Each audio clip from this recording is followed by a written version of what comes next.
All right, AP Govers, today is Thursday, March 19th. Tomorrow, Friday, will be test day over civil liberties and civil rights. So I'm going to use today. Today really is just a day that's meant to be utilized for review by you guys as students. So what I'm going to do today is I'm going to spend this discussion with a summary, a review of Chapter 8, our Civil Liberties chapter that we went through our last week when we saw each other in person at school. So before I get into that, there will be some other resources. There's a couple practice civil liberties and civil rights links that I'm including under today's video that you could look at that kind of put all of the material into one place. Don't forget, you're also responsible before you take the test to do the AP Classroom online assignments. You had a couple ed puzzles that you were supposed to have worked through. All those things will prepare you for the 2 online tests that you'll have tomorrow. Both of the online quizzes are just 15 question quizzes, one for civil liberties and one for civil rights. So you'll have until midnight tomorrow night basically to get those things done on Friday. So without further ado, let's kind of just do a quick review of civil liberties here, review of Chapter 8.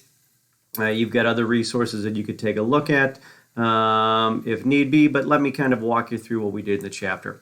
And so what I started with were those things that you have to know if you truly are going to feel comfortable with civil liberties. First off, of course, you should be able to define civil liberties, and those are the protections that we all have from the government as listed in the Bill of Rights. And so with that, really, the chapter is about civil liberties and the incorporation of those civil liberties. And when we talk about selective incorporation, we're talking about the United States Supreme Court telling the states kind of piece by piece through various court rulings which parts of the Bill of Rights the states must also protect, not just the federal government. And so those are the first 2 things that we have to know. Of course, selective incorporation was only made possible with the addition of the 14th Amendment, specifically the Due Process Clause of the 14th Amendment, which prohibits states from denying life, liberty, or property under the law or due process under law to any of their citizens. That the addition of that clause, the Due Process Clause in the 14th Amendment, makes the states accountable, or at least legally. The courts have used that to begin the incorporation process. After that, the last couple things that I threw at you early on that these are must-knows were the 2 court cases that symbolize the before and the after of the incorporation process. Remember, Barron is that case from the 1800s in which the Supreme Court said the Bill of Rights only restricts the federal government.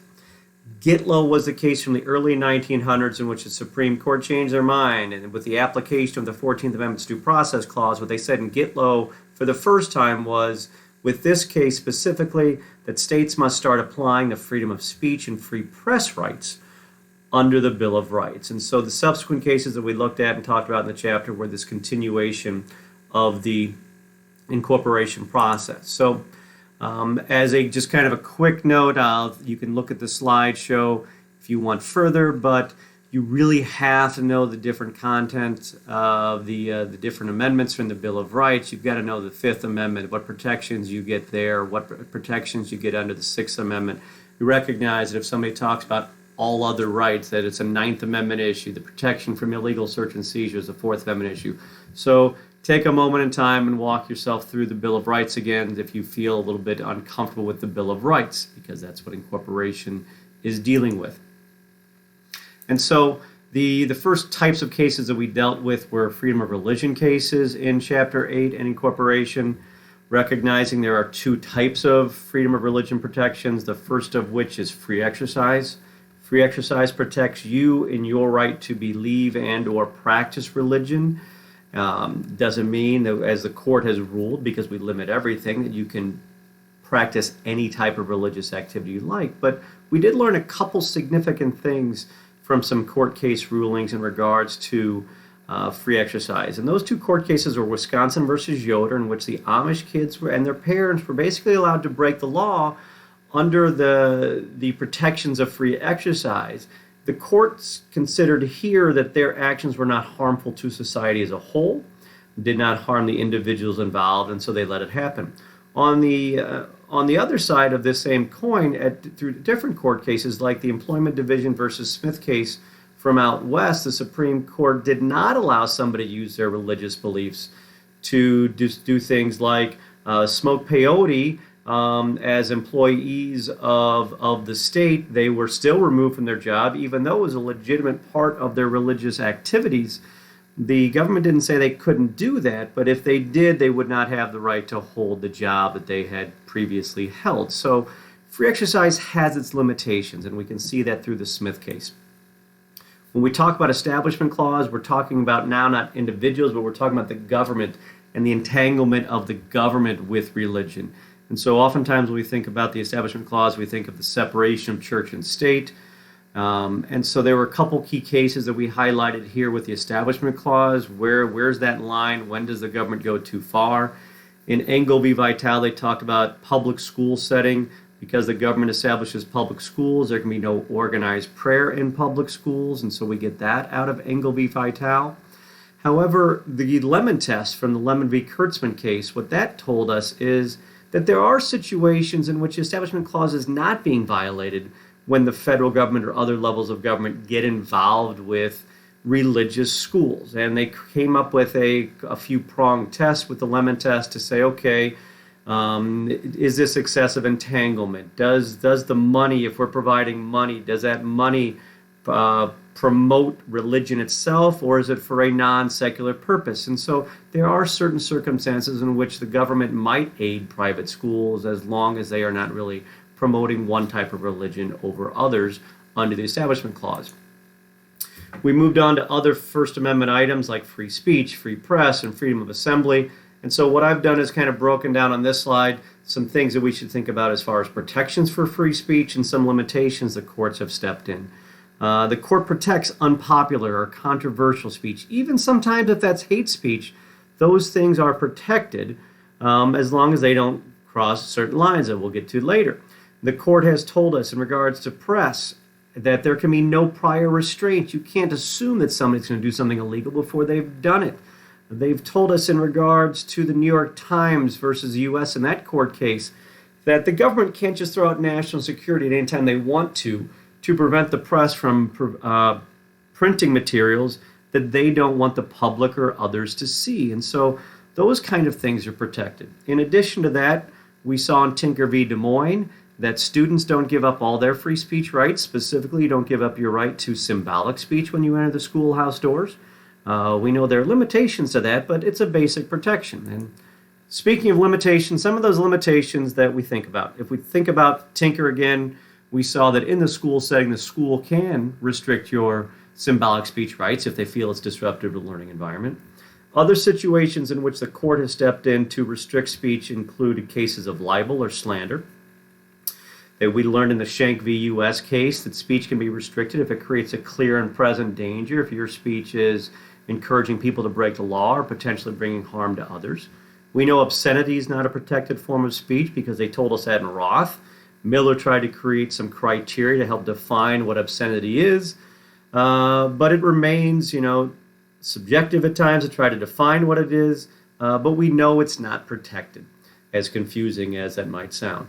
Another type of restriction we learn in regards to free speech and freedom of assembly is we understand that at times the government can step in and restrict the time and the place and the manner in which we might protest or we might express ourselves. So freedom of speech is certainly, like every other part of the Bill of Rights, not absolute.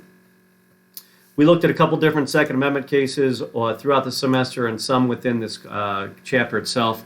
If you recall, we looked at a court case called U.S. v. Lopez, which was dealing with guns. However, the ruling itself was not about incorporating the Second Amendment right to bear arms. It was about restricting the federal government's power under the Commerce Clause. However, of more recent vintage, in the last 10 years or so, the Supreme Court has ruled in two court cases that an individual has a right to bear arms. It started with the Heller case in D.C., and it continued a few years later with the incorporating case of McDonald versus Chicago. Heller didn't incorporate the Second Amendment because D.C. is not in a state, but in the McDonald case, what the Supreme Court said was individuals have the right to bear arms because they have the right to protect themselves. And this was, again, one of those other required cases that we should know the facts about, the reasoning and the ruling behind. So don't forget about McDonald v. Chicago. We move from there to a few different issues dealing with the rights of the accused. And so first off, we talked about issues involving the Fourth Amendment, protection from illegal search and seizure. And we know the court has upheld that a proper search and seizure requires probable cause or a search warrant. We know that because of the incorporation of a court case called Miami versus Ohio, that we are protected through the exclusionary rule, which says that evidence found illegally cannot be used against us in a court of law. Although there have been some exceptions developed towards that exclusionary rule, those basic protections still exist for us. The Fifth Amendment, we talked about the Miranda rule to incorporate the Due Process Clause and many other protections under the Bill of Rights. And with the Sixth Amendment, which protects our rights at trial, one of the primary rights we have at trial is the right to a lawyer. And in Gideon, what we learned is the Supreme Court said the states have to guarantee that individuals are provided with a lawyer anytime they're charged with a felony. And so this was really one of the first comprehensive decisions that affected countless Americans throughout the United States of America to incorporate the rights of the accused in terms of their ability to have a lawyer. Another rights of the accused cases that we talked about were those that were distinguishable through the Georgia cases. And so we looked at a Furman v. Georgia case in which the Supreme Court in the early 1970s told us that you cannot use the death penalty in the states if you're using so in a freakish or a random or a biased manner. And so every state, if you remember, stopped using the death penalty for a while until Georgia decided they want to do it again. And in Gregg v. Georgia, the Supreme Court simply highlighted for us that yes, the death penalty is extreme, it is significant, but it's appropriate in certain circumstances, and it's not a violation of cruel and unusual punishment. The last amendment that we looked at in regards to incorporation is not necessarily a right of the accused specifically all the time here, but the Ninth Amendment says that you have rights that are not specifically enumerated in the Constitution, so it becomes this all other rights idea. And the general idea we got out of the Ninth Amendment that's applicable today was from the court case of Griswold v. Connecticut. In the Griswold case, we learned that the Supreme Court believes that one of those other rights the Ninth Amendment gives you is it gives you protections in certain zones of privacy. And so privacy rights became one of those implied protections under the Ninth Amendment. And from that ruling in Griswold, we get to court cases like Roe v. Wade, in which the Supreme Court says that abortion is a privacy right, it's a privacy issue for a woman, and it's a fundamental right, like the other fundamental rights within the Bill of Rights. Since that ruling in Roe v. Wade, they have given states more latitude in regards to them coming up with restrictions upon a woman's right to an abortion, but a woman still has that fundamental right. We just place an undue burden upon states to make sure that they are not intentionally trying to take that away. And so Planned Parenthood versus Casey led to more restrictions that we see now that exist in the world of abortion here in America. And so that ends a kind of a quick review of Chapter 8. There are a variety of other things that you can use to kind of review the chapter, review the unit as a whole. I hope you're making it through the week well and you're taking care of yourselves and others around you. And we will hopefully see you guys soon. Take care.